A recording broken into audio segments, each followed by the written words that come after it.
A UFO in China's skies forced Zhoushan Airport to stop operations on July 7th. Outbound flights were grounded after the unidentified flying object was detected by a flight crew. The incident has captured the attention of Chinese media. Theories about the UFO's identity are burning up on the internet as well. They include everything from a hidden U.S. bomber to an elaborate man-made hoax. For now, the UFO continues to be a mystery. A spokesman from China's Civil Aviation Administration confirmed to ABC News that the matter is under investigation. Some Chinese residents are on edge this morning after another apparent UFO sighting. It's the second one in 2 weeks. The first sighting was on July 7th, and an airport had to be shut down. All right, that's a UFO if I've ever seen one. Yeah, can you identify it? That's undeniable. The airport had to be shut down after people apparently saw twinkling lights above the airport terminal. 17 flights had to be diverted. The latest sighting happened just 2 days ago, and people say they saw 4 lantern-like objects forming a diamond shape in the air, hovering in the sky for over an hour. And aviation experts say they don't know what it was. It wasn't a plane.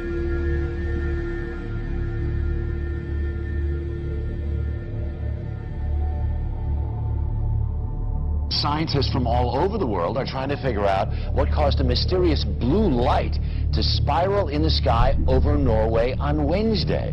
As UFO sightings go, this one was as good or as weird as it gets. A light appearing high in the Arctic sky, baffling those who saw it and exciting a lot of comment. Early yesterday morning, just before dawn, this appeared in the Norwegian sky. A blue light, small at first, growing into a spiral and then disappearing into what appeared to be a black hole. In the northern community of Trøndelag and on a Norwegian military base, cell phones snapped, video cameras rolled, and bloggers got busy. Tonight, Norwegian authorities are investigating strange lights seen in the Arctic sky. The spiraling white light was seen for several minutes Wednesday morning. Locals say the light appeared to be bigger than the moon. Thousands of Norwegians bombarded the Meteorological Institute to ask what that light could have possibly been. Some feared it could have been a meteor, others a black hole, and there are even those that thought it could be aliens. A strange spiraling white light was spotted in the early morning sky over Sydney, with even skeptical witnesses wondering if it was a UFO. The unusual sight was recorded by hundreds of people from Victoria north to Queensland.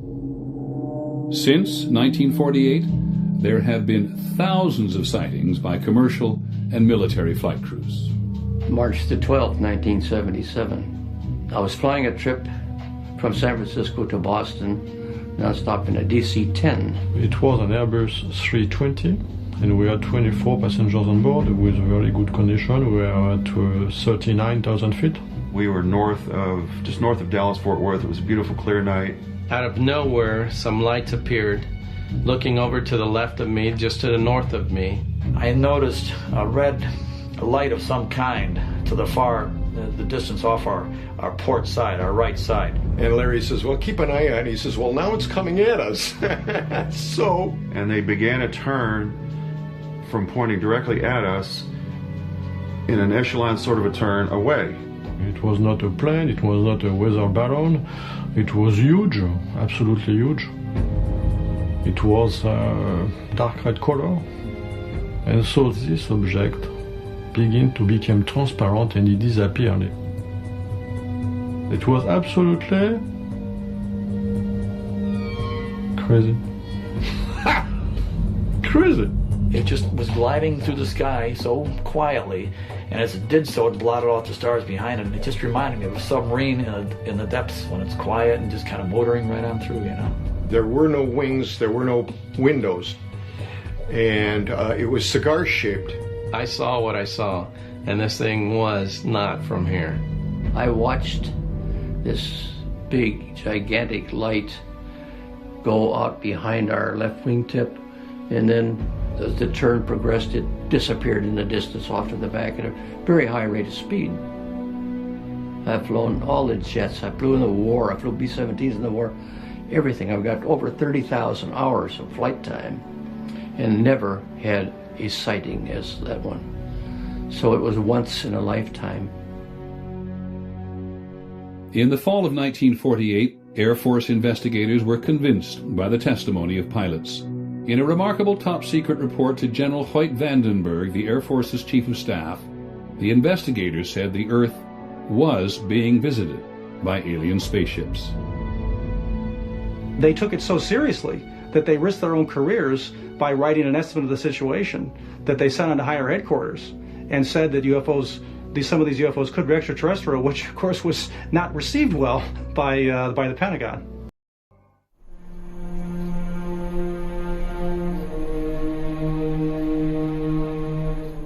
For many of those who believe that the Earth has been visited by extraterrestrial spacecraft, this remote New Mexico ranch is hallowed ground. The story goes that it was here in the summer of 1947 that one of the greatest discoveries in human history was made. The holy grail of ufology, concrete evidence proving the existence of alien life. Major Jesse Marcel, the intelligence officer at the Army Air Base in Roswell, receives a telephone call. The call is to go to the ranch of Mac Brazel and investigate some material that Brazel has found on his land. Marcel goes to the ranch and brings back a load of debris. And this stuff was extraordinary. Jesse Marcel was absolutely convinced what he found was extraterrestrial, that the debris was nothing of this Earth. Marcel loaded up his car with the strange wreckage and drove the 75 miles to Roswell. He stopped at his home to show his wife and 11-year-old son Jesse Jr.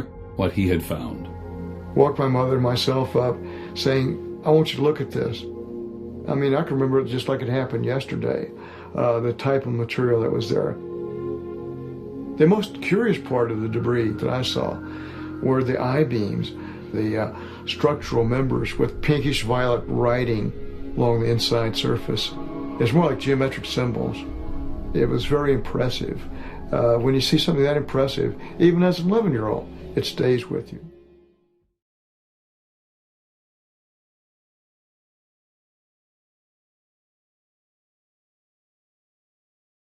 My name is Jack Trowbridge, and I was assigned to Roswell in April of 1947.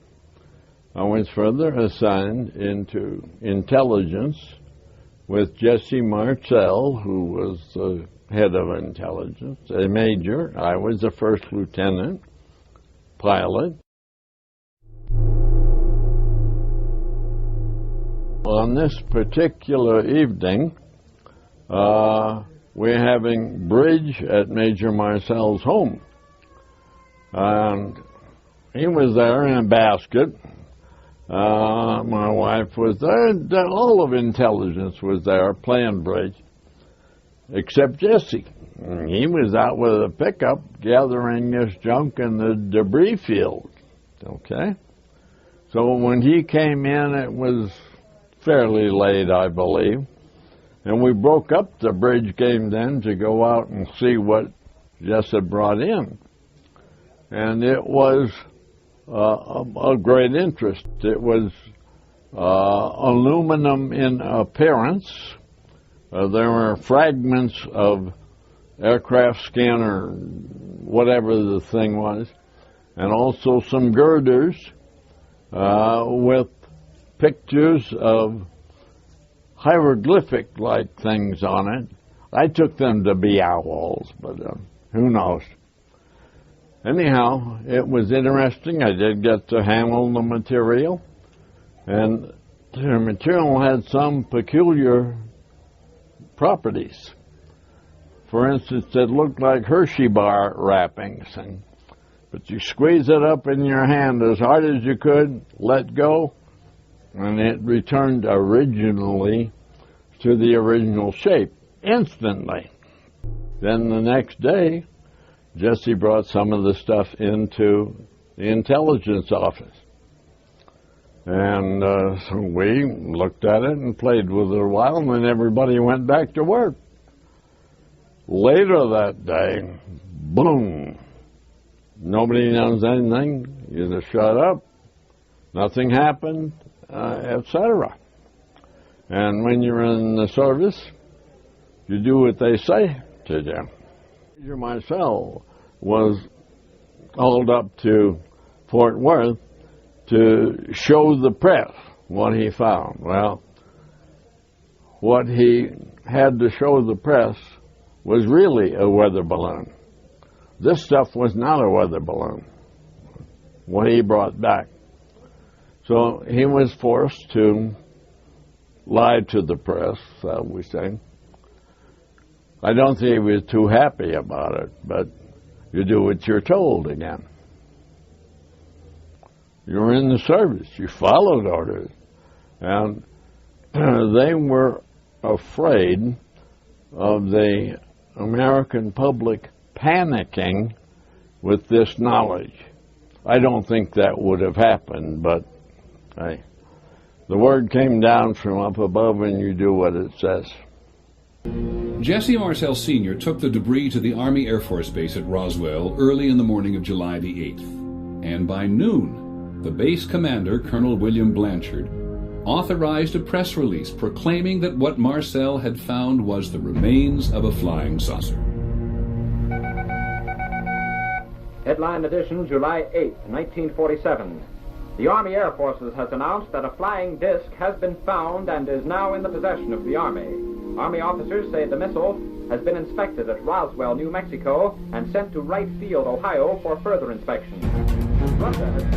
There was tremendous public excitement. I mean, the newspaper archives from that time, it was just all over the place. I mean, it was national news. It was a big deal. And people were very excited and very frightened and everything else. For one moment in history, Roswell, New Mexico could claim to be the only place on Earth where evidence existed that this planet was being visited by alien spacecraft. It was a short moment. The next day, there was a press conference organized by General Roger Ramey. And Roger Ramey says, "We did not recover a flying saucer. This is no flying disc. What we recovered was a weather balloon."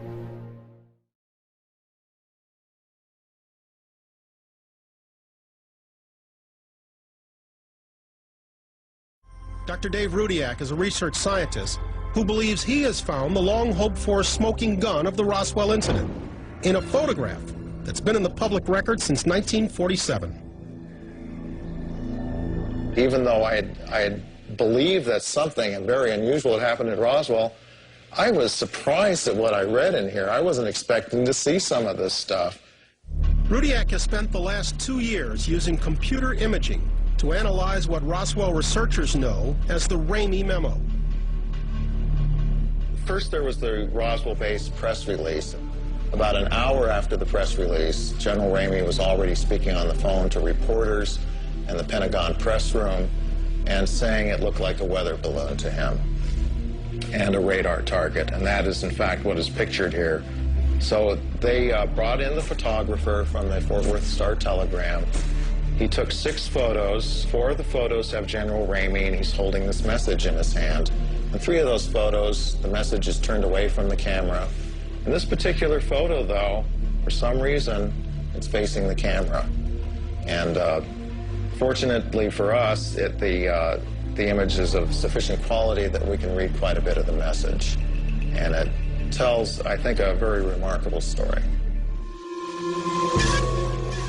During the GAO investigation, U.S. Air Force representatives claim they tried to enhance this photo themselves. Their official conclusion was that even using state-of-the-art equipment, it was totally unreadable. This is the memo the Air Force said that their high-level government organization, photo analysis lab, could not read anything on. And if we zoom in here, you can obviously make out some of the words quite easily. So here's the first paragraph. It reads, Fort Worth Army Airfield acknowledges that a disk, again in quotes, is the next new find west of the cordon. If I'm reading this correctly, they found the main disk west of the cordon, and General Ramey is confirming this. And then it goes into this phrase, and the victims of the wreck. You forwarded to possibly the team, some sort of team at Fort Worth, Texas. So you have something in the disk, the aviators in the disk. They were going to ship them by a B-29 special transport, it's abbreviated as ST, or a C-47. The next day, reporters heard that the Air Force had found fragments of the mystery object crashed on a remote ranch northwest of Roswell. Excitement ran high until officials announced it was only a weather balloon. Major Jesse Marcel, in charge of the operation, now tells a far different story. They took pictures, of course. They had a whole flock of microphones there. They wanted me they wanted some comments from me, but I wasn't at liberty to do that. So all I could do is keep my mouth shut. And General Ramey is the one who discussed, told the newspapers, I mean the newsmen, what it was and to forget about it. It was nothing more than a weather observation balloon. Of course, which we both knew differently. Major Marcel had to keep silent because of his strategic position at that time. He was in charge of all security and intelligence on atomic tests in the United States and the Pacific. Marcel retraced his secret recovery operation across the hot New Mexico desert. We left Roswell perhaps around 3:30 or 4 o'clock in the afternoon. As you can see, it's flat. It is very difficult. In fact, with just verbal directions, we never would have found it. We had to follow the rancher out there. The crash site was so remote, it took an entire day to drive there. The following morning, we went out to the site where the crash was. And what I saw, I couldn't believe there was so much of it. It was scattered over such a vast area. So we proceeded to pick up as much of the debris as we could, loaded in a wagon. We filled that up. It took us a good part of the day to do that, because it was such small fragments that we had to do a lot of picking. We found a piece of metal about a 1.5 to 2 feet wide and about 2 or 3 feet long. Felt like you had nothing in your hands. It wasn't any thicker than the foil out of a pack of cigarettes. But the thing about that got me is that you couldn't even bend it, you couldn't dead it. Even with a sledgehammer would bounce off of it. So I knew that I had never seen anything like that before. And as of now, I don't know what it was.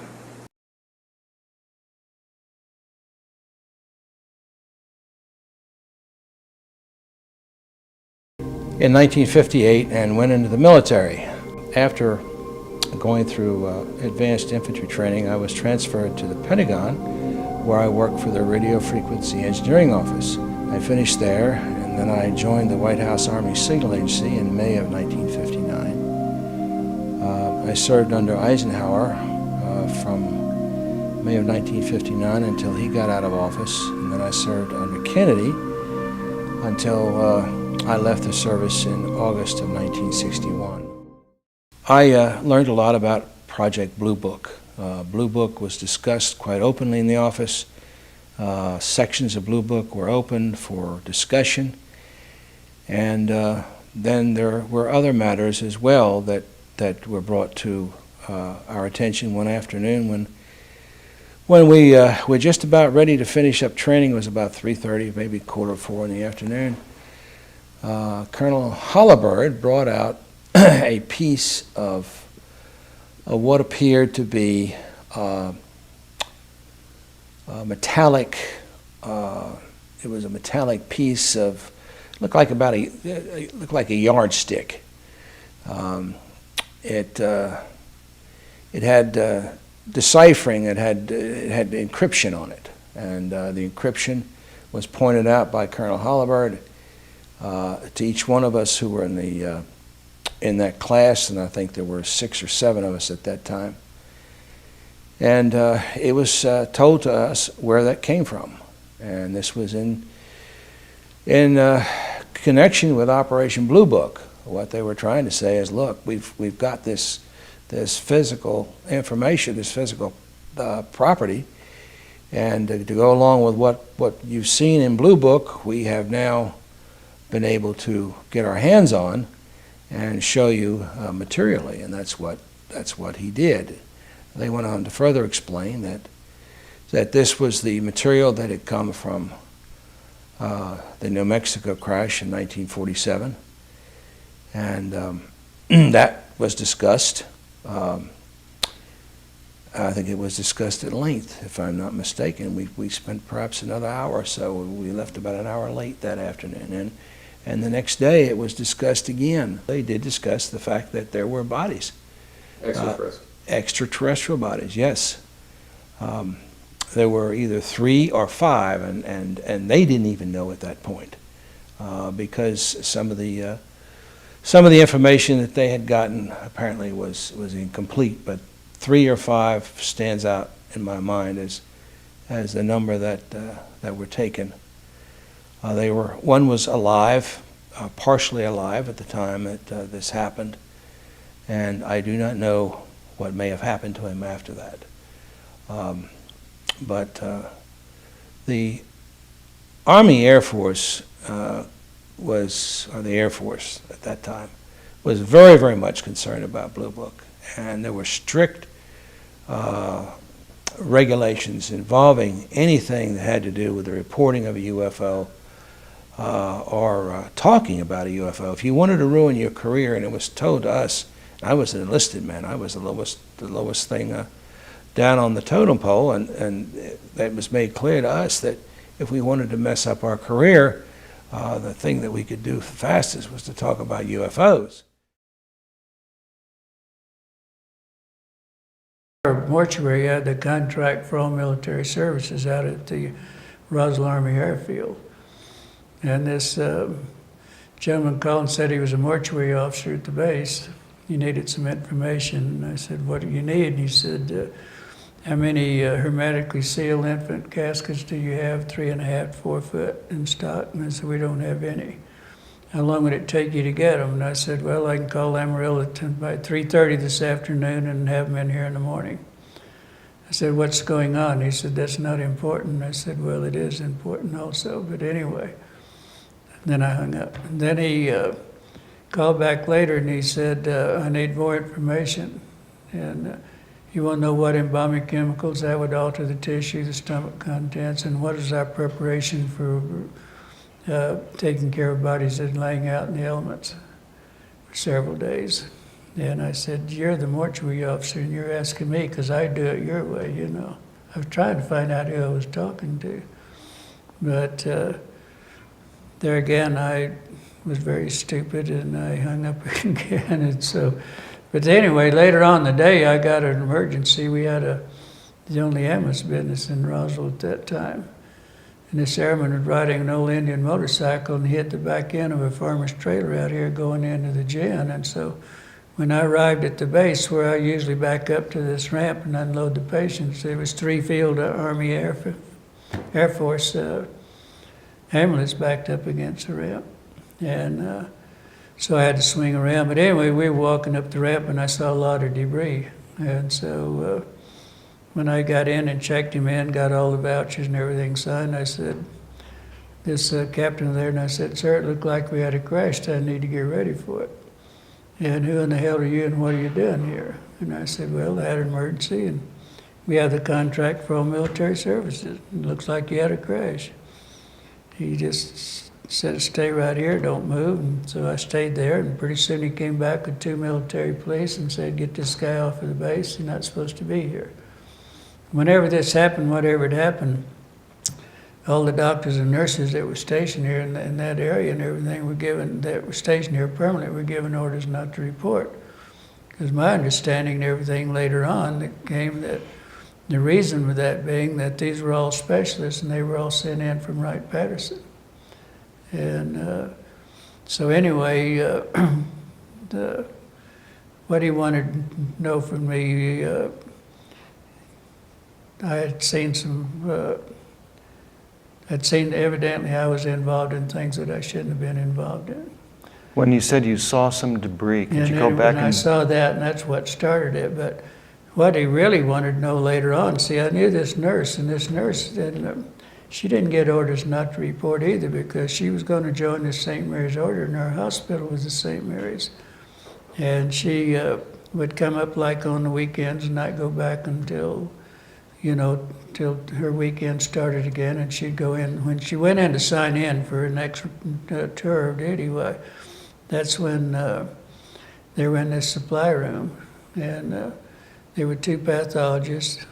I understood they were from Wright-Patterson.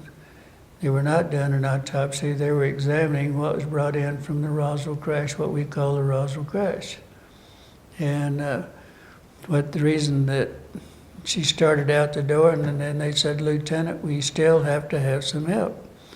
And this is what you're going to do." And they wanted her. And so they'd take a forceps and turn a hand. She'd say 4 fragile fingers, so many centimeters, and all this kind of stuff.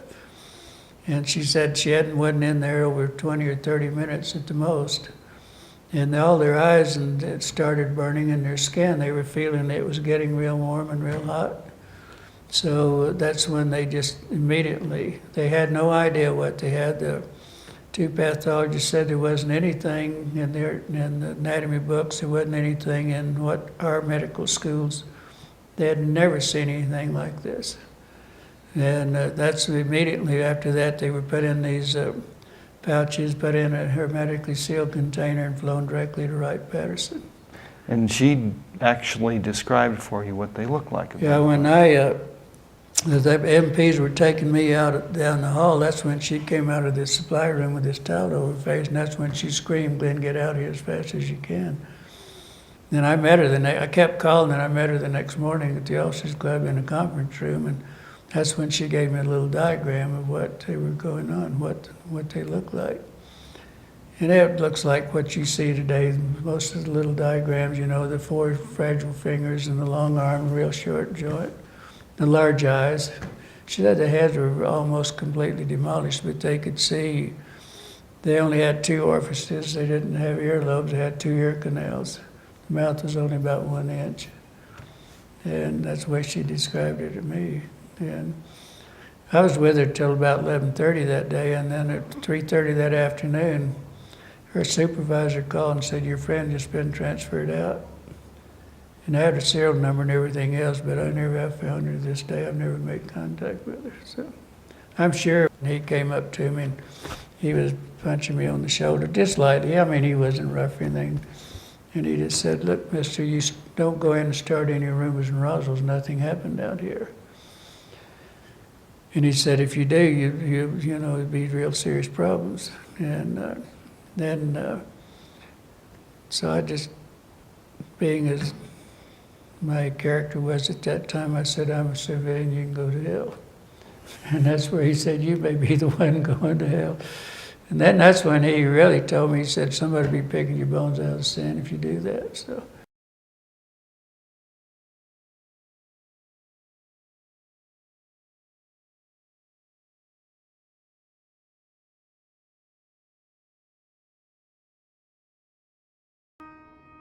I was precipitating various chemicals in order to make crystals, and I just happened to be looking out the window, thinking how to fudge my science report.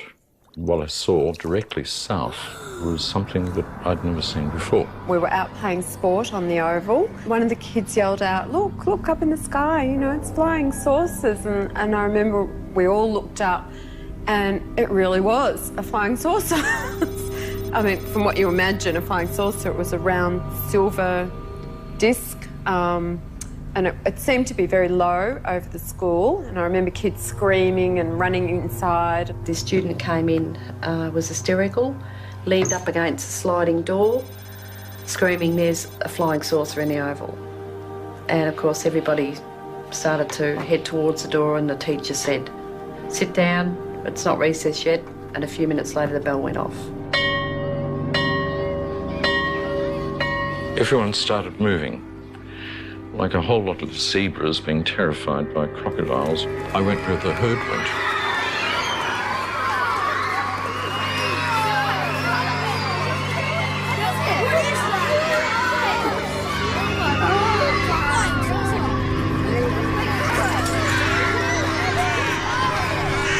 Barbara Robbins was the chemistry teacher at the time. And she just grabbed a camera and started clicking.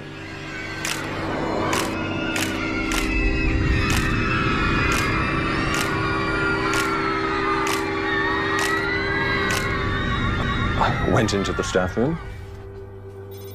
Because I knew I wouldn't have a chance to have a cup of tea any other time, I went to get a cup of tea. And then because I was a smoker, and this is something that has stayed with me for 42 years, Yes. I lit up a cigarette. And so I don't know how much I delayed before I went outside. Everyone just took off out into the oval. In time to see it lifting off from the oval. It was probably, I don't know, 50 feet or more in the air at that stage. I see Andrew Greenwood, the science teacher, coming towards me, and he said, "Did you see it? Did you see it?" And he pointed up in the air, and I said, "No, see what?" I have a very, very clear picture of him, and I remember almost exactly what he said. And he said it was up in the sky, it moved at incredible speeds, it hovered, it seemed to go away, and there seemed to be light planes. He thought Cessnas he thought they were actually checking it out from the urban airport. Yeah. And they were circling around it. Sort of stopped dead, and stopped dead in the air, and then it just sort of started descending straight down. And I'd say it got down about halfway up that gum tree or above the goalpost and sat there for a while, and then it just sort of lifted straight up and then just took straight off. A lot of the kids took off towards where it seemed to go, and it disappeared down behind the trees. So we all got through this fence and ran towards where it had appeared to land. Tanya and I and this other girl, we were over the fence. Tanya was in the lead, and we ran towards where it was coming down. Tanya! I lost sight of Tanya. She was in front of me. A couple of girls got there faster than me. I was a bit slow. And they actually passed out. And apparently it did land, because when we got there, there was a great big round patch of like flattened yellow, almost burnt, although I'm a bit sketchy on that. I can't remember if it was really burnt or whether it was just flattened, but it was sort of yellow and the grass was all flattened in a swirly sort of a pattern. Before I got there, the disc came back up again, so I stopped chasing it. We looked up and we just saw this saucer type thing taking off, and it seemed to turn side on and just disappear into thin air. I was prepped to tell the students that what they'd seen didn't exist. We weren't allowed to leave the school, at least I wasn't. My job was to walk up and down the corridors and make sure that all students were in their rooms. I was walking back from the West End. There was a confrontation between Mr. Sambleby, Barbara Robbins, and a man I'd never seen before. I thought it was a police uniform, but it was just dark blue. It was demanded that she hand over not the film, but the entire camera. I was near the gate and the police had arrived. There were journalists outside. The police are being called in to keep the journalists away. We were told that we weren't allowed to speak to the media in school grounds. After school finished, there was a TV crew outside the school grounds, so we undertook an interview with them. Everyone took off onto the oval.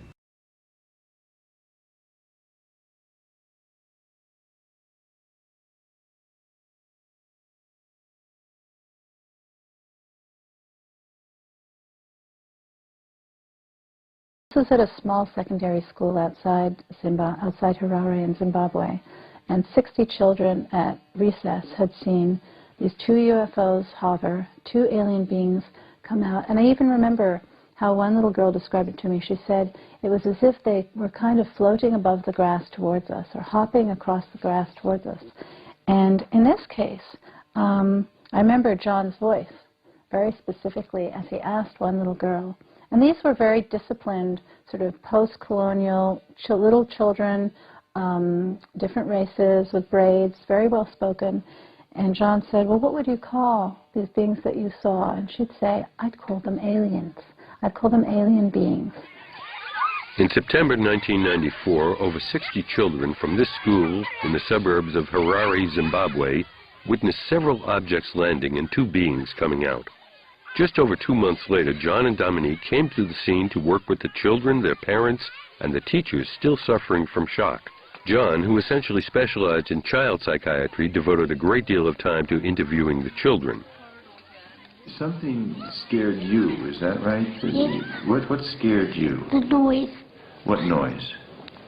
The noise that we heard in the air. You heard a noise in the air? What was it like? Like a roar or a buzz or a hum or what kind of a noise? It was like someone was blowing a flute. It was scary myself.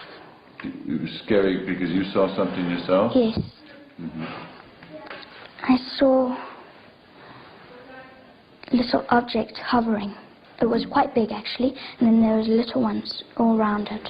We saw something silver, and then we quickly ran to the logs, and we saw a silver thing, and we saw a man standing next to it. What was it? What did it feel like when he was looking at you? I felt scared. It felt scared? What was scary about it? Well, I felt scared because I've never seen such a person like that before. Did you see the eyes? What did they look like? They were going like that. Where was the pointy part? Was the pointy part in here, or was the pointy part out there? Up there. And what was the feeling when you looked at the eyes? It was scary. Mm-hmm. And what scary? Why? What made it scary? The eyes looked evil. Evil. Mm-hmm. And what was evil about them? Say what you mean by evil.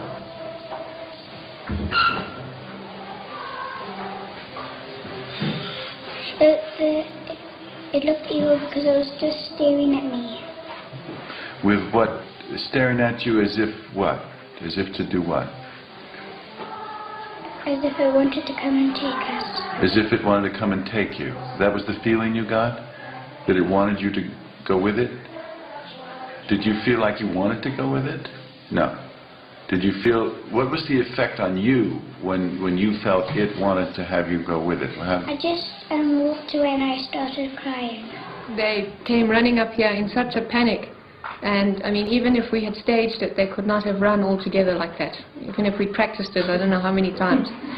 That they came up here like a living snake. And they just came, we were in a staff meeting and we just heard them screaming, ah, and they were here, you know, and a child can't make that up.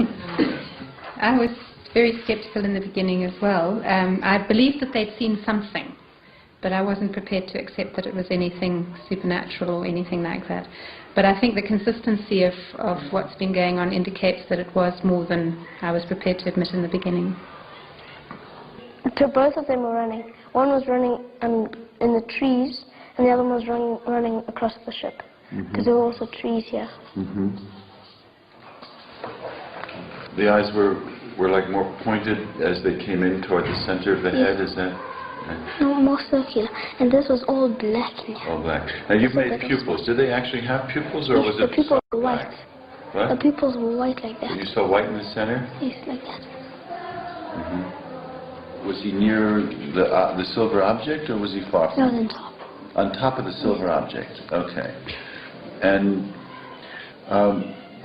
did you look at him? Yes. Did he look at you? Yes, then he gave me the creeps, then I spoke. Gave you the creeps. Actually, in your drawing, you showed him standing up, didn't you? Yes, I had to draw him standing up, because I couldn't draw him sitting.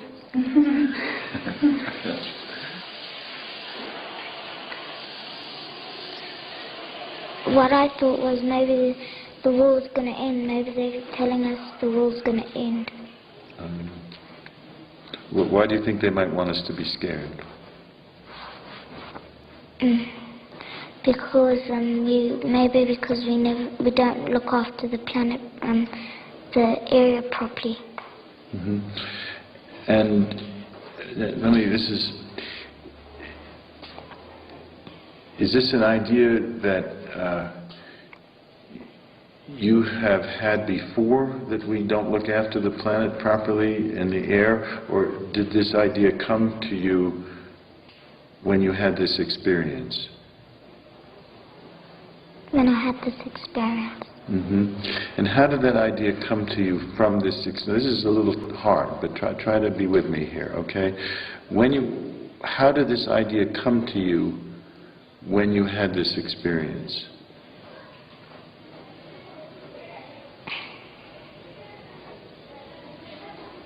I just felt all horrible inside. You felt horrible. At what point did you feel that? When you saw the craft, or when you got home at night? Or when I got home. You had that horrible feeling when you got home? Yes. And say more about that horrible feeling, Lisa. What was it like? It was like in the world, all the trees will just go down and there will be no air and people will be dying. And those thoughts came to you, had you had those thoughts before this experience? No. No. And how did those thoughts come to you? Did they come to you from the craft or from... From the man. The man. And the man, did the man say those things to you? How did he get that across to you? Well, he never said anything. It's just that the face is the eyes. What was the sense you got from those eyes? He was interested.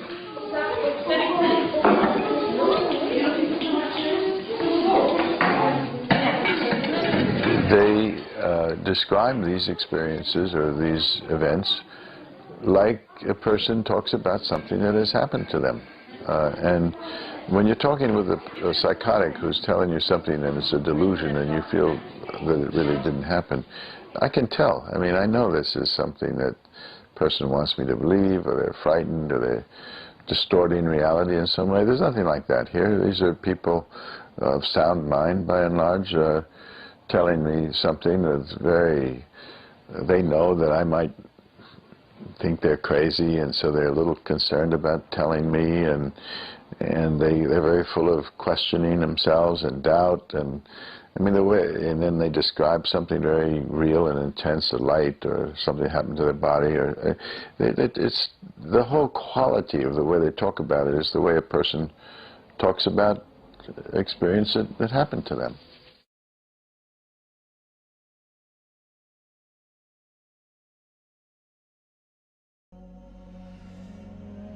I am Lauren Ross Diedrichsen, Colonel, USA retired. I got a Bachelor of Science degree, and then the Air Force sent me to the Stanford Business School to study management, and then promptly assigned me to Washington, D.C., and I served in the Chief of Staff's office shortly for orientation, and then they put me into the U.S. Atomic Energy Commission, where I became responsible for maintaining the inventory of the accountability of the nuclear weapons stockpile, and involved in the security and the, you might say, auditing the manufacturing facilities and the storage facilities for all the nuclear weapons in the U.S. And I was there, while I was there, I had my first incident with UFOs, which in mid-July they flew over Washington, D.C., and I saw my first 9 UFOs. What year was this? This is July of 1952.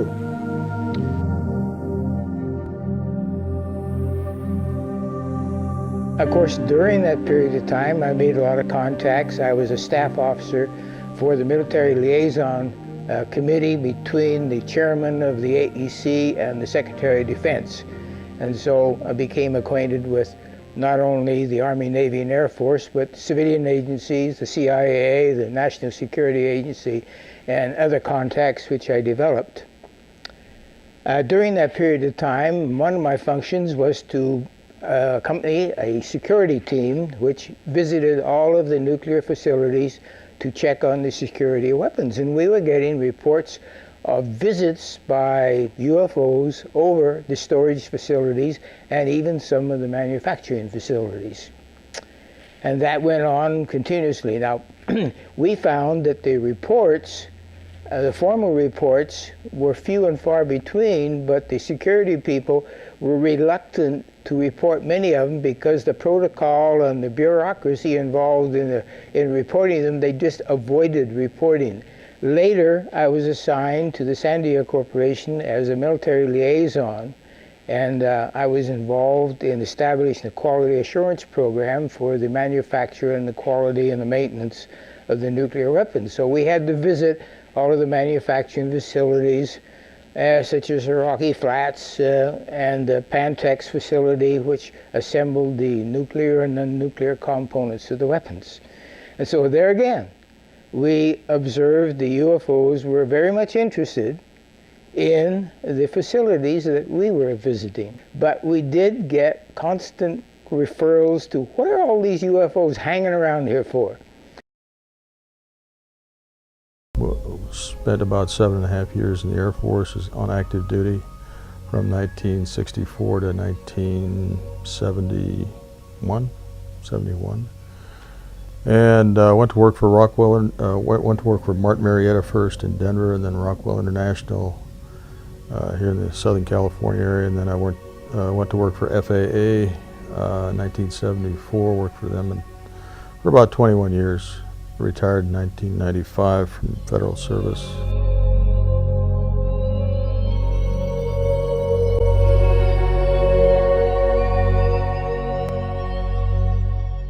Well, I was an air traffic controller. Well, basically, air traffic controller was we called it ground control intercept controller, and I was then I was a missile launch officer. And then after that, I was an engineer on the Titan III propulsion system out of SAMSO, or Los Angeles Air Force Station.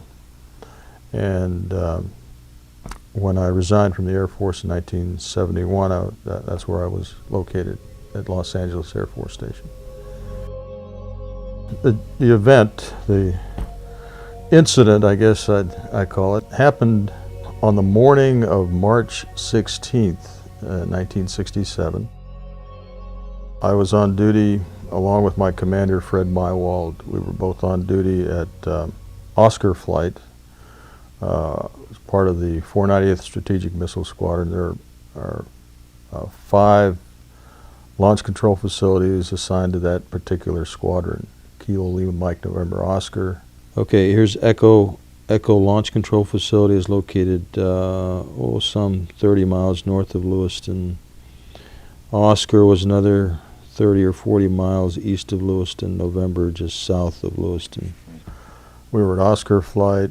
It was still dark out. Of course, we're 60 feet underground, and there's no way we can see out. But as I recall, it was early in the morning. And I received a call from my topside security guard, who's the flight security controller, I think we call him FSC. And he said that he and some of the guards had been observing some strange lights flying around the site, around the launch control facility. And he said they were acting very unusual, just flying around.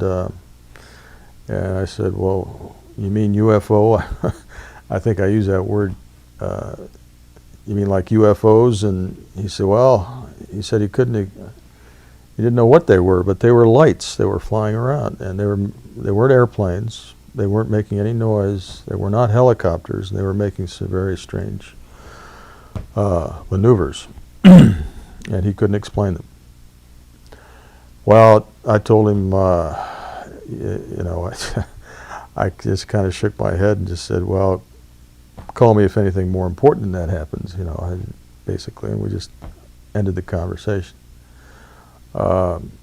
It wasn't more than, well, within a few minutes, I'd say, maybe a half hour later, he calls back, and this time he's very frightened. I can tell by the tone of his voice. He's very shook up, and said, "Sir, there's a glowing red object hovering right outside the front gate, and I'll show you where the gate might be located. But where he's located, he's got a large picture window of the front gate, and he said, "I'm looking at it right now. It's a glowing red object. I've got all the men out here with their weapons drawn." And of course, he was all shook up while he was telling me this. He was very excited. I didn't know what to make of it, but he wanted me to give him instructions or orders, tell him what to do. And I think I said something like, make sure the perimeter fence is secure. And then he said right away, he said, "I've got to go, sir. One of the guards has become injured." He hung up. I immediately went over to my commander, who was taking a nap. We have a little cot down there in a rest period. And I was telling him about the telephone call we just received. And as I was relating this to him, our missiles started shutting down one by one. By shutting down, I meant they went into a no-go condition. No-go condition, meaning they could not be launched. So we get bells and whistles, we get a red light,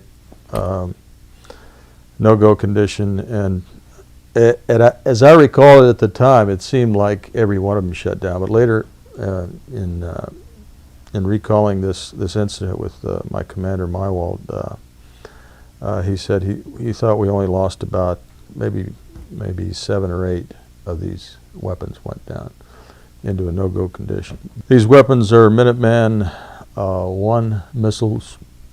These were, of course, nuclear tipped, nuclear warhead missiles. The weapons here. So they started shutting down, and immediately he gets up, and we both start querying the status board. We've got the ability to query and determine what the cause of the shutdowns were. As I recall, most of them were guidance and control system failures. In the middle of the Cold War, across remote stretches of the northern United States, the Air Force kept ballistic missiles and B-52 bombers on constant alert. On the night of October the 24th, 1968, at Minot Air Force Base in Minot, North Dakota, Airman First Class Mike O'Connor was dispatched to make a routine repair at one of the missile sites. We made our turn to come down the road to the missile site, and out of the corner of my eye I observed what I thought was a farmer's yard light, but it looked awful bright. As we proceeded down the road, the object appeared to lift off the ground and parallel us down the road until we came to the missile site, at which point we got out of the truck and it just kind of hovered there. Staff Sergeant Bill Smith was in charge of security for 10 nuclear missiles. That night he reported seeing strange objects. These objects would rise, they would speed up, they would slow it down, they would hover, they would dart very quickly one way or the other. We were just not really sure that these were things that we could explain. The Minot control tower diverted a B-52 to investigate. Captain Brad Runyon was the B-52's co-pilot.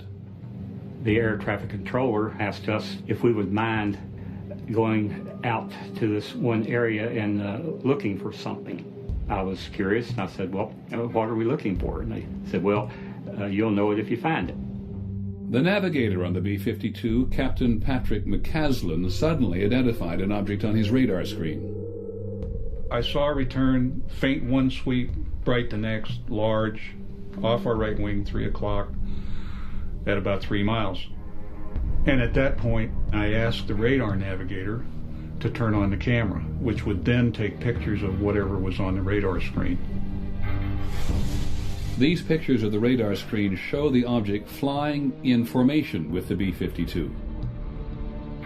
This thing was climbing out with us and maintaining the same heading we were. That was unusual. But what really watered my eyes when this thing backed away and allowed us to turn inside of it. When the object suddenly disappeared from the radar, the bomber turned back to find it. Co-pilot Runyon was the first to spot what appeared to be a glowing craft hovering near the ground. When things like that are happening, it seems like time just stands still. My estimate, overall object was a minimum of 200 feet in diameter, and it was hundreds of feet long. It had a metallic cylinder attached to another section that was shaped like a crescent moon. I felt that this crescent moon part was probably the command center. I tried to look inside the thing, but all I could see was a yellow glow. At that point, I was fairly sure that I was looking at an alien spaceship, something that had come here from some other planet. Siege. This was during the 50s to the entire 50s. Then I was assigned to the Unified Pacific Command under Admiral Felt during the 60s, and I was the officer in charge of the alternate command post involved in nuclear weapon operation planning. And during that period of time, I was maintained contacts with NORAD, with the SAC operations, and involved in the single integrated operational plans for the use of nuclear weapons. And during this period of time, I also learned of a number of incidents which happened. And then further on, I finally retired from the Air Force and joined the Boeing Company, where I was assigned to the Minuteman program, where I was responsible for the configuration accounting of all the nuclear fleet of Minuteman 1, 2, and 3. And during that period of time, I also learned about incidents involving nuclear weapons. And among these incidents were a couple of nuclear weapons sent into space were destroyed by the extraterrestrials. In talking to various contacts throughout, they would allude to the fact that these did happen.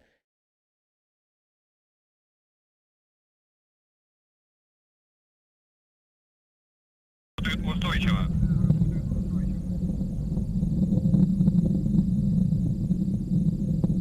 60 секунд. Стабилизация ракеты-носителя устойчивая.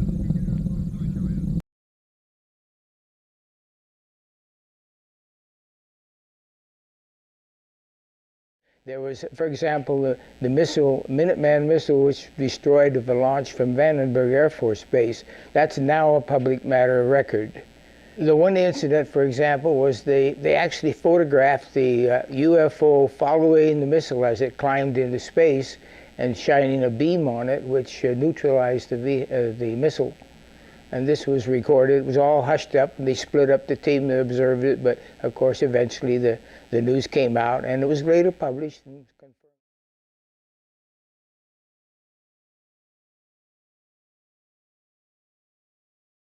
I was the officer in charge of optical instrumentation at Vandenberg Air Force Base in the 1369th Photo Squadron. And as such, it was my duty to supervise the instrumentation photography of every missile that went down the Western Test Range. In those days, we called them ICBMs, inter-county ballistic missiles, because most of them blew up on launch. And our job was to determine why they blew up, to provide the engineers good enough engineering sequential photography so that they could see what was wrong with the bird as it took off in flight. What we photographed up there affected me for the rest of my life and made a huge impact on my understanding of the universe and of governmental manipulation of our minds. The purpose of them was they were ballistic missiles. They were to deliver nuclear weapons on targets. That's what they were there for. We weren't launching real nuclear weapons. We were launching dummy warheads. They were the exact size, shape, and dimension and weight of a nuclear warhead. For my stunning achievement in finding a place where I could look back at Vandenberg Air Force Base from up north, and for figuring out how to transmit the timing up there, and for getting the thing set up, I was awarded the Air Force Guided Missile Insignia. I was the first photographic officer in the Air Force to get they called it the missile badge. And it was a highly coveted thing at the time. It was definitely in 1964, because Florence Mansman confirmed that, and he knew he had written it down and knew the exact date of it. They counted down the missile. We heard engine ignition, liftoff. We knew the missile was underway. At this stage, the rocket was traveling between 11 and 14,000 miles per hour when a saucer-shaped craft entered the frame. It flew into the frame like this, and it shot a beam of light at the warhead. Now, remember, all this stuff is flying at several thousand miles an hour. So this thing fires a beam of light at the warhead, hits it, fires another beam of light, and then flies out the way it came in. And the warhead tumbles out of space. Now, when the lights came on, Major Mansman turned around and looked at me and said, "Were you guys screwing around up there?" I said, "No, sir." And he said, "What was that?" And I said, "It looks to me like we got a UFO." 70s or the early 80s, we attempted to put a nuclear weapon on the moon and explode it for scientific measurements and other things, which was not acceptable to the extraterrestrials. And what happened? They destroyed the weapon before it got to the moon. With reference to the incident which our government sent a nuclear weapon for explosion on the moon's surface, it was tended to, as I understand it, to assess some scientific data and reaction and so forth. The idea of any explosion in space by any Earth government was not acceptable to the extraterrestrials, and that has been demonstrated over and over.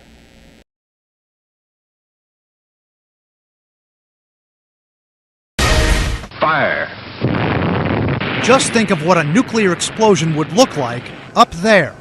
The U.S. government once considered it. CNN has documents and interviewed the leader of a once secret Air Force project innocuously titled A Study of Lunar Research Flights, with a just as lowbrow nickname, Project A119. What was it really? To evaluate the value of putting a small, emphasize small in this world anyhow, nuclear explosion on the moon.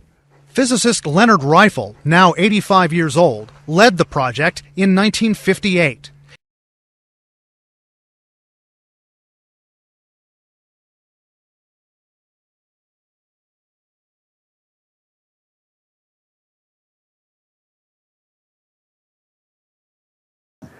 So my boss came to me and he says, "We've both got a new assignment." And he says, "Oh," I said, "Where are we going?" "Oh," he says, "We're going to the Capitol. We're going to be part of the Eisenhower push." He's trying to find out something about, all about these aliens that MJ-12 was supposed to find out, but never sent back reports to him.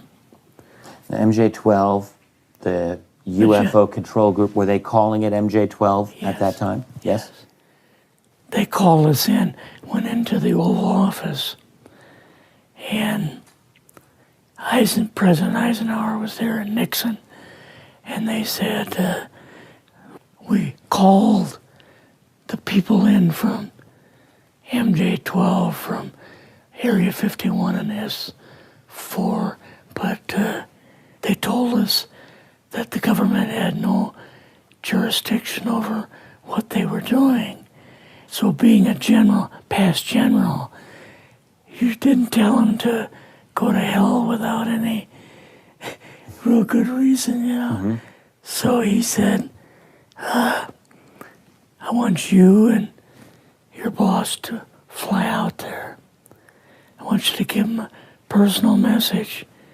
He says, I want you to tell them, whoever is in charge, tell them that to get in, they have this week, coming week, to get into Washington and to report to me.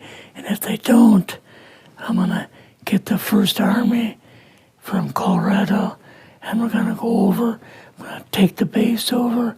I don't care what kind of classified material you got. We're going to rip this thing apart. Eisenhower was going to invade Yes, Area 51. Yeah, with the 1st Army. So you go out with your superior. Yes. You fly out. You land. What happens? Can you describe this whole process? What you saw? They took us the 13 or 15 miles south to S4 and like different garage door openings. Okay. And in these garage door openings, they had like different saucer crafts. The very first one had the Roswell craft in.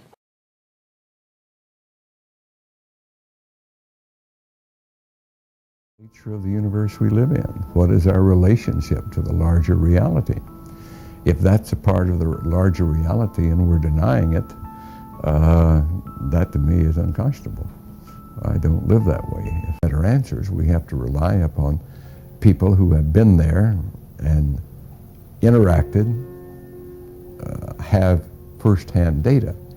The only people I know of that claim to have been in that position are former intelligence, military, and government people, and some contractor people, whose official duties in the early days were to investigate this and know about it. Those people were under, at that time, great restrictions and high security clearance that prevented them from telling the general public about it. It would appear that period is long past, but they're still under security restriction, or at least believe they are. There have been ET visitation, there have been crashed craft, there have been material and bodies recovered, and there is some group of people somewhere that may or may not be associated with government at this point, but certainly were at one time, that have this knowledge and have been attempting to conceal this knowledge or not permit it to be widely disseminated. So who do you think's in control of this knowledge at this point? I cannot answer that. I cannot answer who are these people, but there's a lot of evidence that points to what I call a clandestine group, people who have some quasi-affiliation with government and use certain government facilities, but operate in a rather very stealth and secret way that is not generally under high-level governmental control as far as we can tell. Yes, there has been ET visitation and may continue to be. There has been craft that have been recovered. There has been a certain amount of reverse engineering that has allowed some of these craft or some components to be duplicated, and that there are humanoids from our planet, Earthlings, who are utilizing some of this equipment in certain ways. Newly leaked classified government documents may be the first real evidence to shed light on this never-ending story.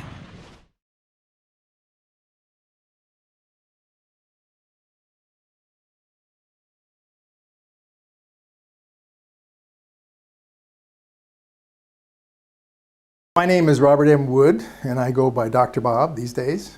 I have a degree in aeronautical engineering from the University of Colorado, and then I subsequently got a PhD in physics from Cornell.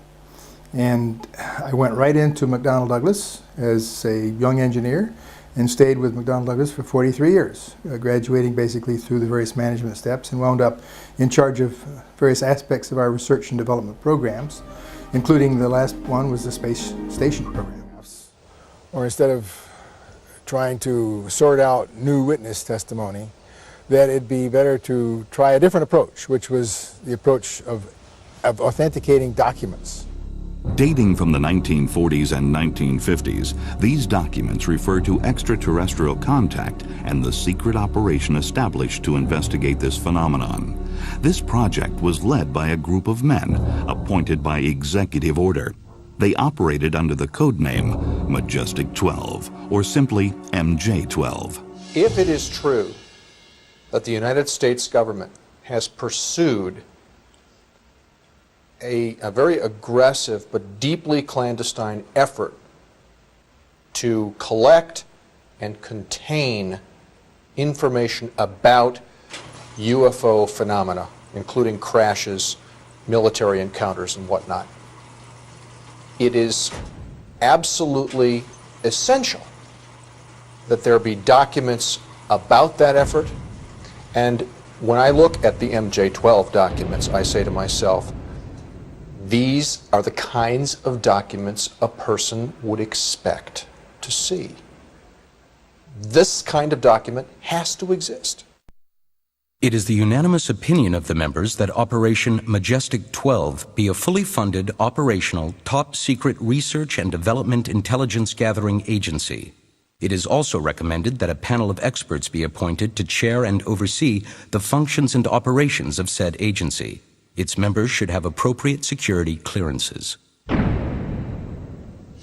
What impresses me most about these documents is all these checkable details. We got so many names to check out, so many dates, and so many places. We'll be at this for the next couple of years, but so far it looks impressive that these things are checking out to be true, real, and authentic.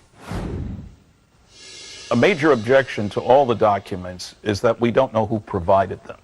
We have to consider, of course, that whoever did was violating the law and would be subject to enormous penalties for photographing classified documents and giving them to people who don't have any authorization to receive them.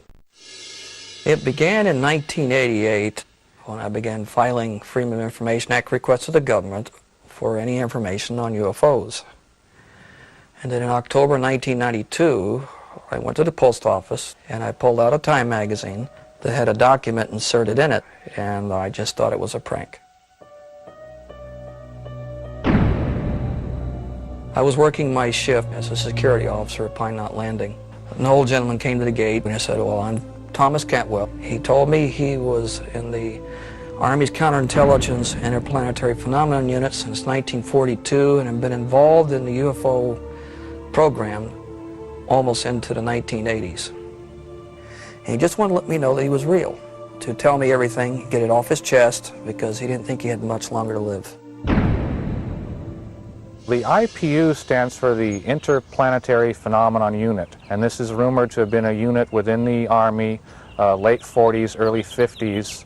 Some people link the late Douglas MacArthur with this group, that they were involved in some kind of early UFO investigation. My father himself had been involved in the United States Air Force's UFO program for several years. I also learned after my father's death, by going through his papers, that he was awarded the Air Force Commendation Medal and was given a special citation by order of General LeMay for his outstanding work in the United States Air Force UFO program. It's very clear to me that UFOs are real. The data that we have in hand establishes that beyond a shadow of a doubt, to my mind. And that some of them certainly are involved observations of alien spacecraft. This is a completely independent question from whether or not the MJ-12 documents are real themselves and are valid. I had no interest or beliefs in UFOs, and I never considered giving any thought to the phenomenon itself.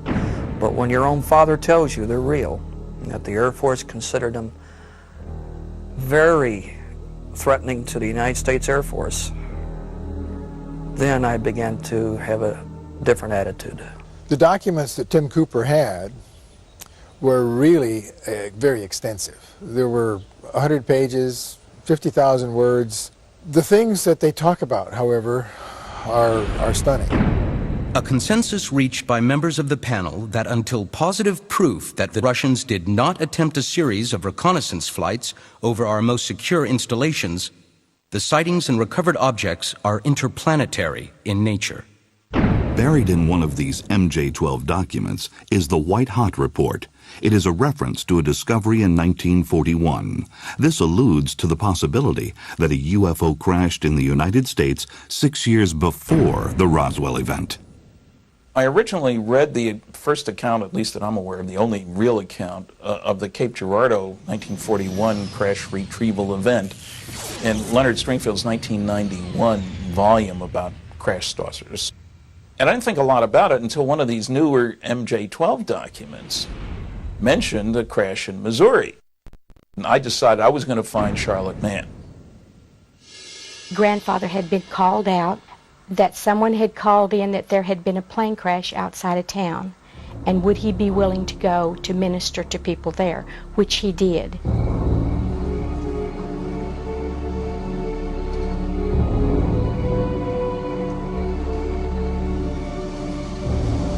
Upon arriving, it was a very different situation. It was not a conventional aircraft as we know it.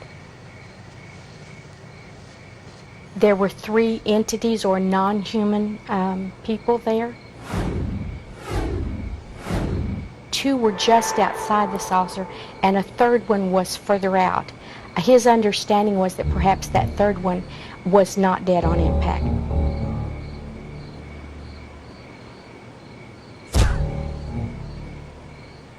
So Father did pray over them, give them last rites. Not long after they arrived, military just showed up. I surrounded the area.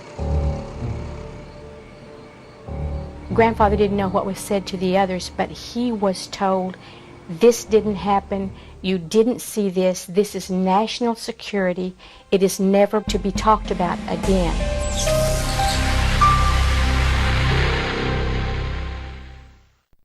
The year following the Cape Girardeau report, Los Angeles was the site of more UFO activity. The LA air raid allegedly produced 2 more downed saucers, one just off the coast of California. The Army Air Corps also recovered a similar object in the San Bernardino Mountains, east of Los Angeles, which cannot be identified as conventional aircraft. This headquarters has come to a determination that the mystery airplanes are in fact not earthly, and according to secret intelligence sources, they are in all probability of interplanetary origin. With the United States at war, it appears that President Roosevelt saw this interplanetary phenomenon not as a threat, but as a great opportunity. I have considered the disposition of the material in possession of the Army that may be of great significance toward the development of a superweapon of war. A new superweapon was developed to win the war. It was tested in remote areas of New Mexico and Nevada. Dr. Robert Oppenheimer led the top-secret Manhattan Project that would change the world forever. This time round, the stakes are kind of high. It's going to work all right, Robert. And I'm sure we'll never be sorry for it.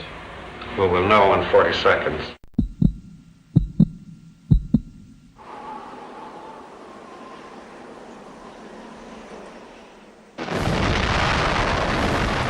As the atom bomb experiments continued, so did the sightings of UFOs. Many believe that it was this nuclear testing that actually drew these mysterious objects to the area. The government's first official UFO program study showed that UFOs were very interested in things atomic, things that generated plutonium. And our documents also show that. Specifically, there's one case where they talk about a crash site just a half a mile from the Trinity site, which is the first atomic test on the planet.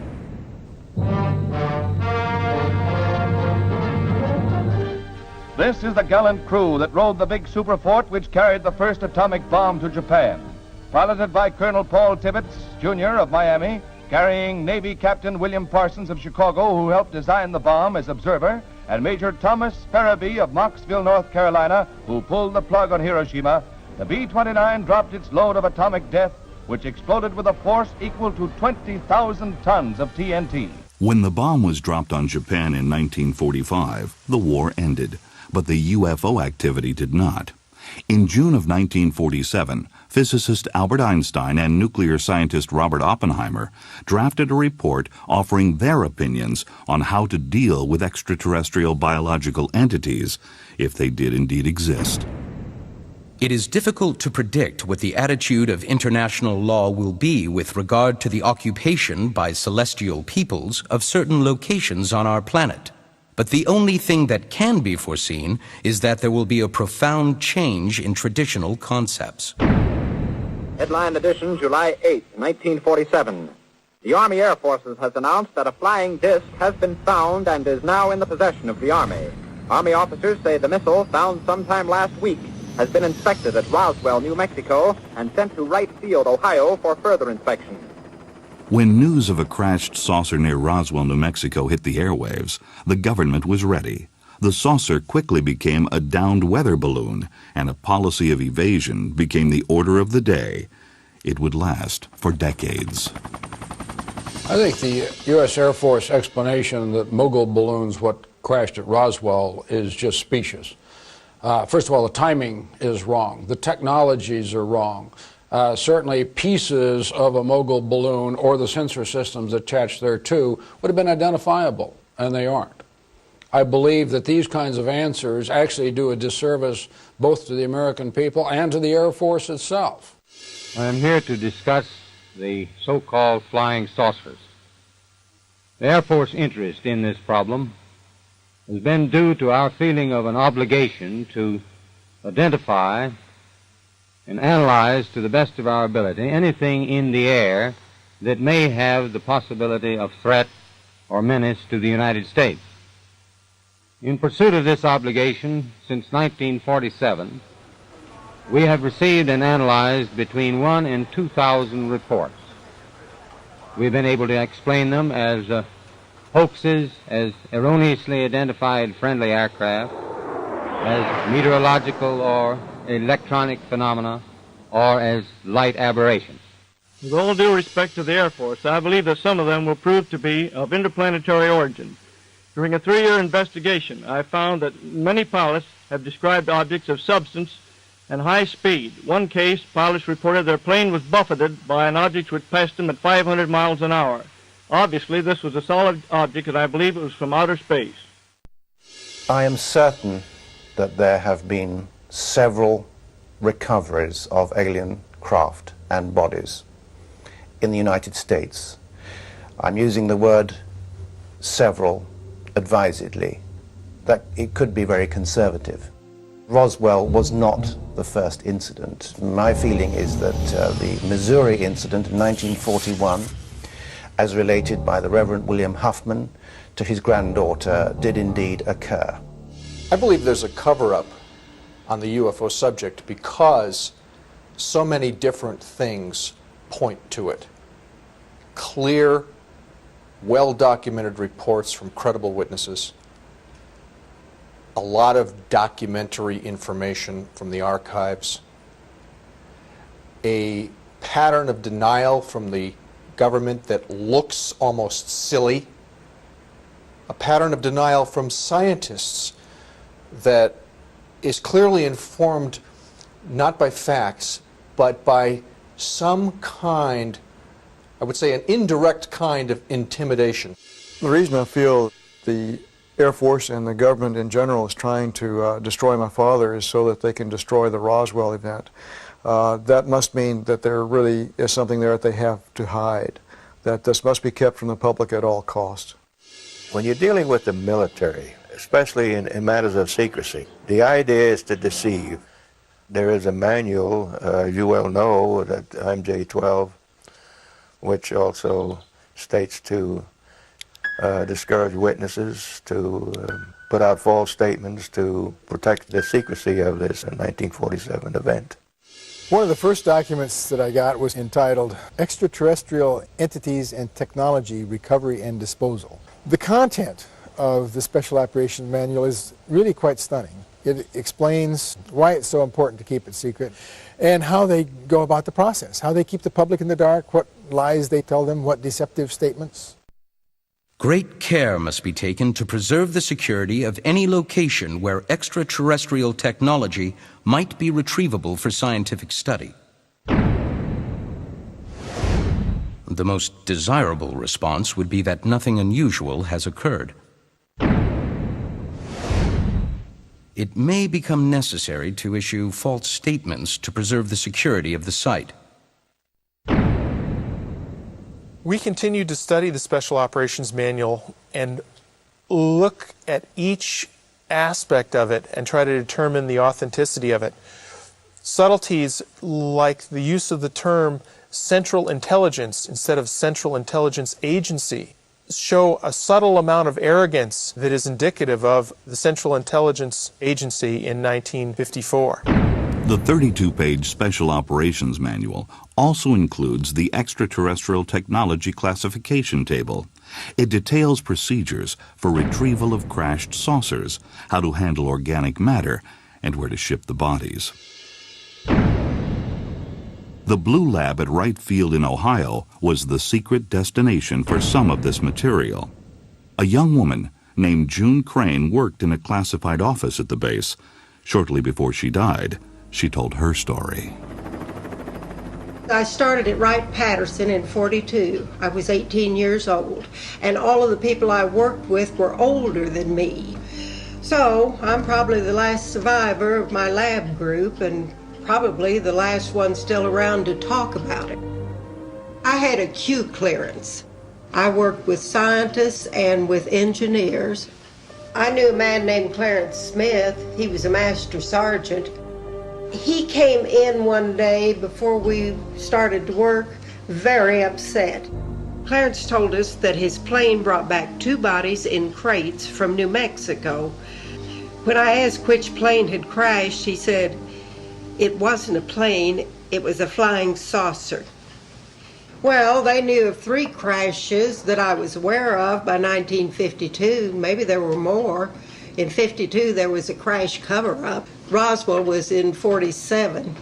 That balloon story was a damn lie then, and it's still a lie.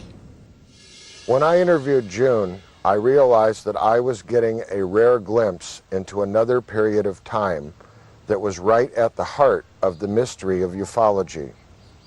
I began to understand the full extent of the cover-up, the difference between what was commonly known to engineers and scientists and what is probably still known to this day and what has been revealed to the public. An officer showed me a piece of metal. I think that it was Lieutenant Rose. He was one of those guys in the office who liked to talk to me. Lieutenant Rose asked me to break it up, tear it apart if I could. He handed me the scissors. I couldn't dent it or cut it.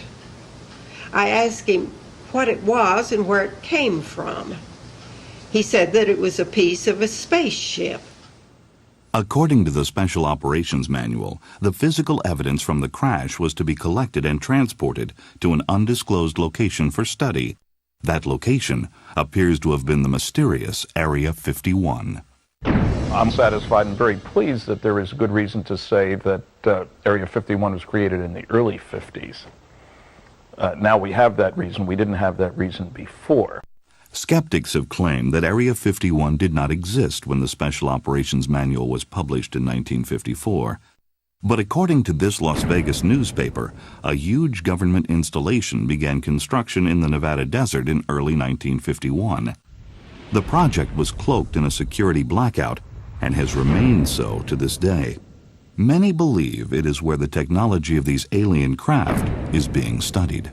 It causes one to ask the question, and I don't know the answer, but to ask the question of to what extent might we have been successful in reverse engineering some of the discoveries from crashed flying saucers. Now that the sound barrier has been cracked, the thermal or heat barrier is the goal of the experimental X-2 rocket plane.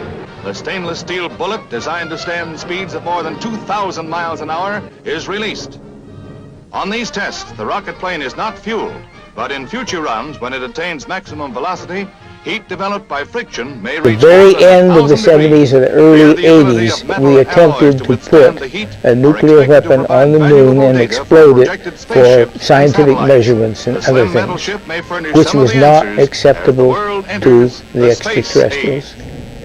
The Atomic Energy They Commission destroyed and the Nuclear weapon Energy Propulsion of Aircraft before it got to are the moon. currently conducting With research reference for to the advanced incident technologies in which atomic our engines and government radical sent propulsion a studies, nuclear weapon for integration of explosion hydrogen-based on the fuels and moon's surface. electro-hydrodynamic It was technology tended may open to, up as I for us understand it, development of super to assess some aerodynes with scientific Mach data 5 and reaction and so capabilities. forth. The idea of Some any the explosion technology, yes, they have in space improved on or by discovered, any Earth and government being was used not today. acceptable to the extraterrestrials, everything that and that we has were been involved in demonstrated from over and 1942 over. clear up to 1947 was Just think of what a justified. nuclear explosion would look like up there.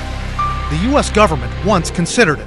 CNN has documents Just and interviewed weeks the after leader of crashes a at once Roswell, secret Air Force President Harry project, Truman innocuously named James titled V. A Study of Forrestal Lunar as the Research first Flights, Secretary of with the Defense. just as lowbrow On nickname September Project 24, A119. 1947, What was a it top really? secret research and evaluate development the operation was established under his value direction. of putting It a was small, called Majestic emphasize small 12. in this world. It's anyhow, my understanding nuclear that explosion MJ-12 on was the moon. basically a sort Physicist of Leonard oversight, Rifle, now administrative, 85 years old, policy-making led the group, very project small. in And that 1958. the people who were responsible to MJ-12 were very select people in various branches of the intelligence community, the military and military department.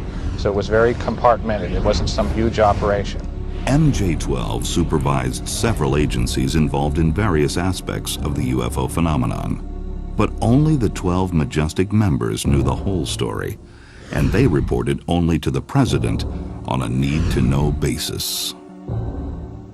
One of the reasons that there are so few leaks is that 9 out of 10 people are loyal Americans when they sign a security oath, and they are rigorously defending what they've agreed to. Namely, they're not going to tell anybody. And so therefore, really only 1 out of 1,000 persons ever gets close to leaking the story. One of the most stunning documents that arrived in Tim Cooper's mailbox was the first annual report of the Majestic 12 operation. And this was a primary report and then 3 annexes comprising 17 pages. Many unusual commentaries were included. Everything from missing soldiers to airplanes that have been shot down while chasing UFOs. There's a section called Government Policy of Control and Denial.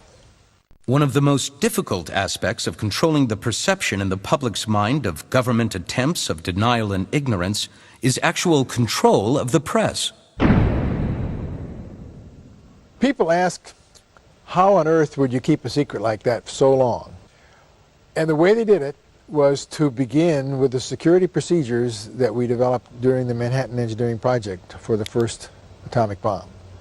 Compartmentalization, to tell each group only a little bit of the story, so hardly anybody has the big picture. And then, of course, security tests, security oaths, fines, and ultimately threats. There's a section called Constitutional and Domestic Issues, and it states, in dealing with clear violations of civic law and guarantees as defined under the Constitution, it has been discussed among members of Majestic 12 that such protection of individual rights are outweighed by the nature of the threat. Clearly, they thought that ETs landing or being involved in the American citizenry was so important that they would control, capture, and manage every aspect of that interaction. It's a very interesting group of people. 6 civilian, 6 military, 2 Air Force, 2 Army, 2 Navy. And some of them were very well known, but some of them weren't very well known, but turned out to be perfectly appropriate. As President-elect Dwight Eisenhower was preparing to take office, he was briefed about the ongoing UFO investigations of this elite group. I believe the Eisenhower briefing document is genuine. The list of members, I thought that would indicate it was phony because Dr. Donald Menzel, a Harvard University professor of astronomy, was listed as a member. But he was a total skeptic. He wrote 3 anti-UFO books. You certainly don't need a security clearance to teach astronomy at Harvard. First of all, the objects are not unidentified. We know what they are. Second, in most cases, are not flying. And finally, in many cases, they are not even material objects.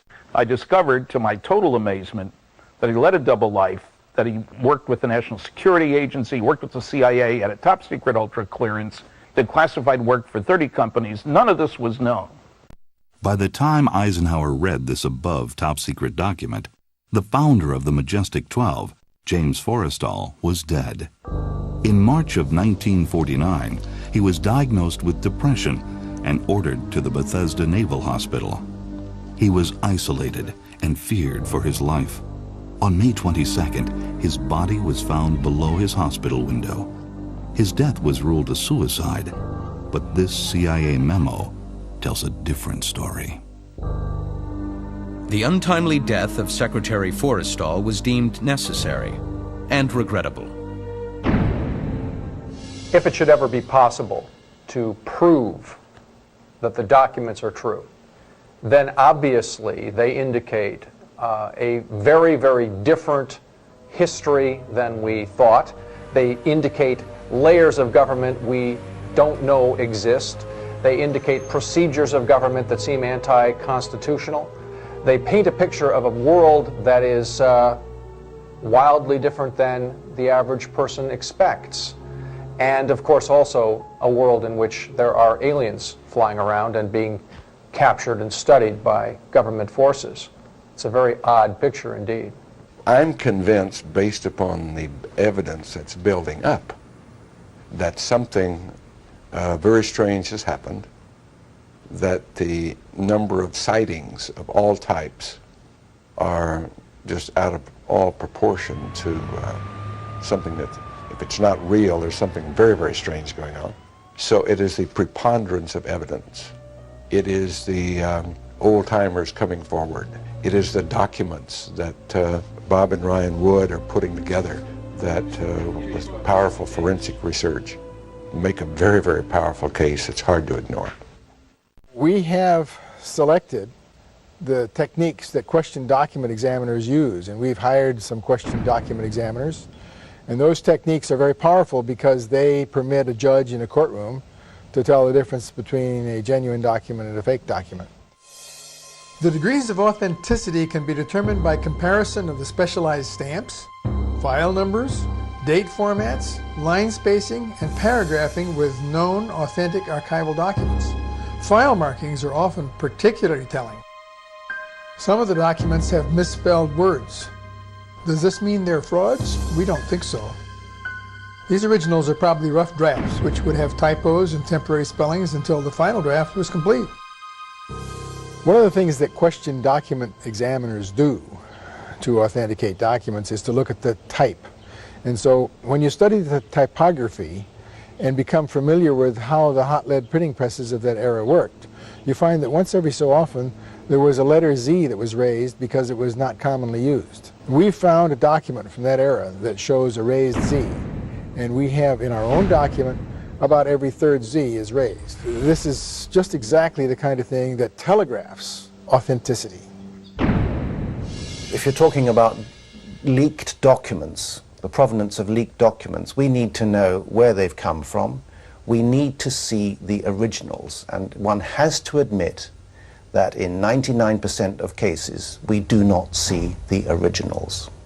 We have several documents that are original pages. These permit testing that cannot be done with copies. For example, we can date a document by analyzing its ink. A small sample is punched out, leaving a pinhole in the paper. The ink is then dissolved, and by using liquid chromatography, the colors are compared with a standard library of inks. The imprint made by the individual typewriter keys can be used to compare with a library of typewriter fonts. The watermark on the paper can often be found and dated. Sometimes we can even see through the blacked out areas and decipher the hidden words.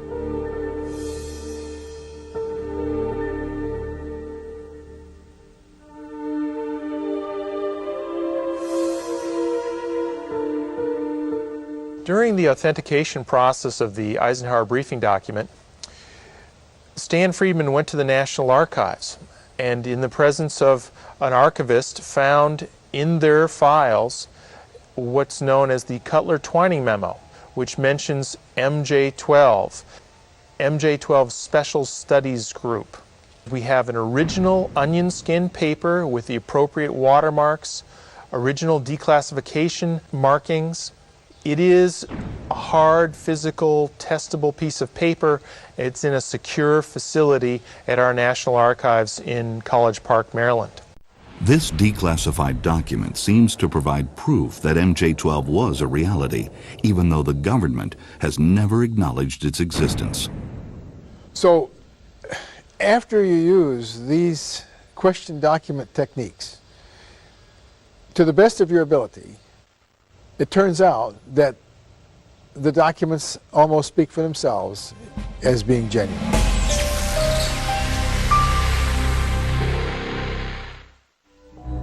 If the majestic documents are real, they provide new insight into perhaps the most closely guarded secret in the history of the world, a secret that has been fiercely protected for a very long time.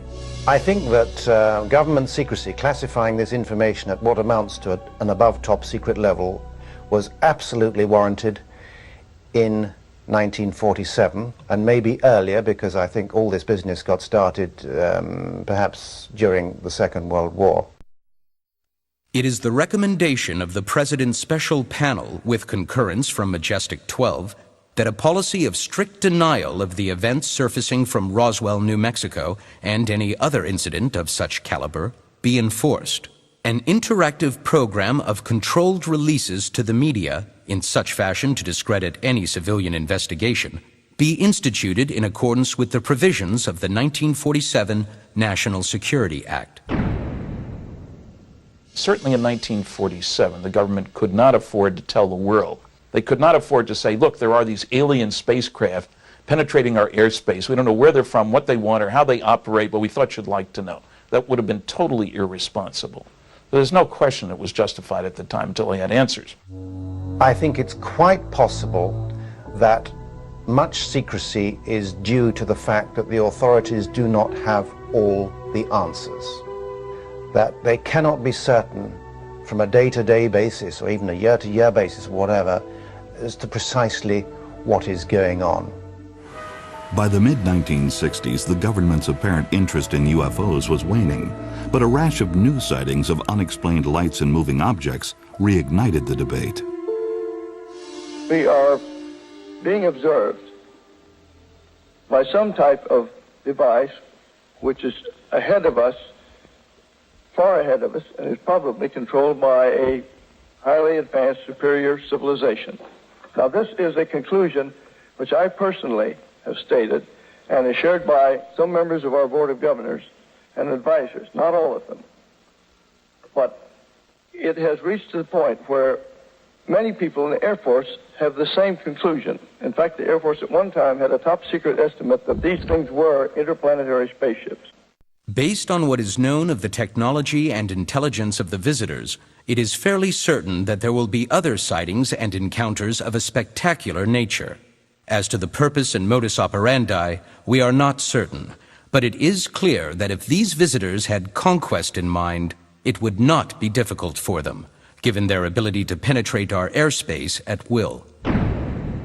I think that now it's evolved into a more multi-layered problem. Part of it dealing with high technology projects and keeping them secure. If they tell the public a few things, there would be a clamor for more information that might jeopardize the security of these programs. Another problem is that the fact that they've covered it up so long would create a sort of backlash against the government and the intelligence establishment. If these documents show a long, systematic, highly articulated process for handling UFO-related information, for sequestering that information, for marshaling it here and there, and for keeping everybody else out of the loop, completely unaware, the structure that caused that to occur is a phenomenon in world history. I think the MJ-12 documents are extraordinarily important. Probably the most important government documents ever leaked to the public, because they make clear, if they're genuine, that the United States has known that aliens are visiting Earth, but they are not perfect. Obviously, at least one crashed. And we have been taking measures to try to learn as much as we could from the wreckage and to try to understand what's going on. Why on earth would they have kept it secret? The discovery of extraterrestrial life, the greatest discovery in the history of man. The main reason, of course, is still a valid reason today, and that is to make sure that our enemies, namely in those days, the Soviet Union, did not get the technology. The technology was the driver. In addition, the reason for keeping it secret is to not let the public know that we really couldn't control our airspace.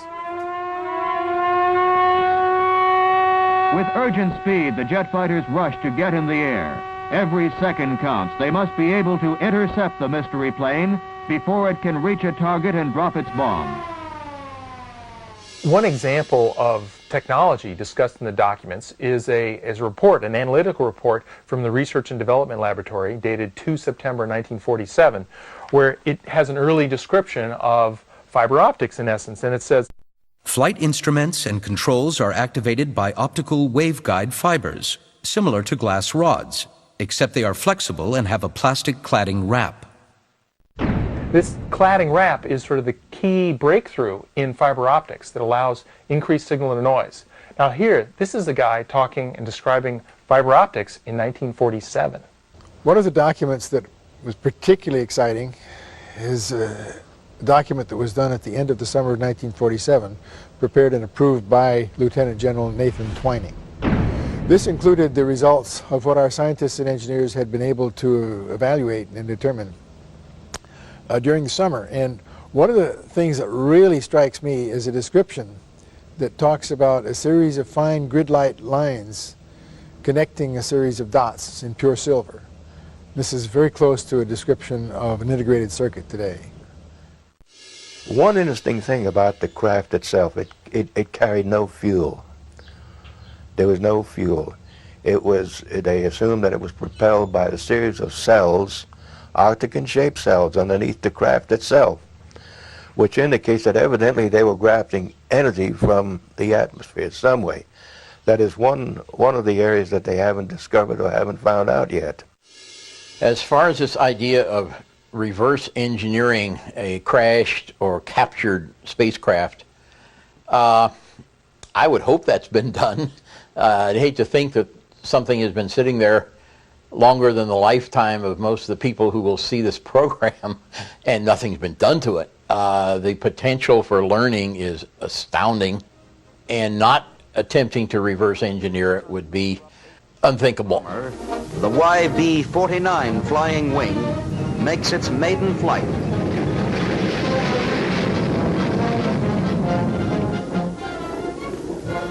This is the shape of things to come. Well, what if in the last 5 years we've developed new techniques for monitoring vehicles in the sky? We've got stealth aircraft, maybe the other guy will have stealth aircraft. Should that be made public? And if we use those techniques to monitor flying saucers, should that be made public? Should the secrecy continue now? I've never been an advocate for putting everything on the table, especially technology. I have mixed feelings about what the government should do about covering up the truth about flying saucers. I would like the government to stand up, take away the ridicule that's been heaped on a lot of people. So a government announcement would bring forth a tremendous amount of data. Are these documents authentic, and is their narrative real? I believe that there are 4 possibilities. One, of course, is that they are frauds created as a hoax by a gifted amateur. The second possibility is that they are officially constructed disinformation, perhaps created decades ago for the purposes of Cold War misinformation for some kind of geopolitical purpose. The third possibility is that the narrative is a mixture of fact and fiction. And then the fourth possibility, of course, is that they are authentic, genuine, leaked documents that describe some remarkable events concealed from the history books.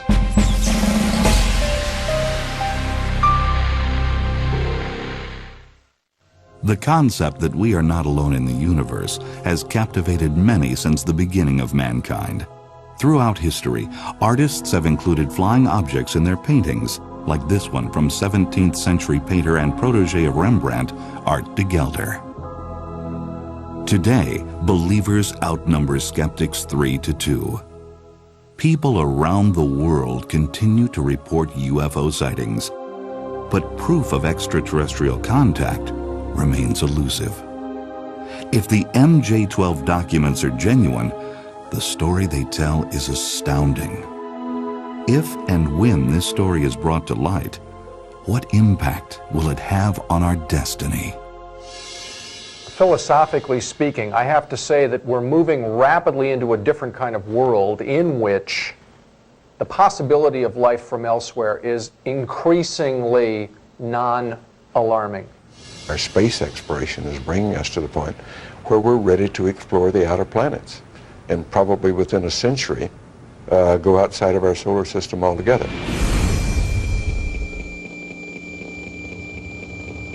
So it's time that all of this is exposed for the sake of science, for the sake of the stability of our government, for the sake of civilization itself.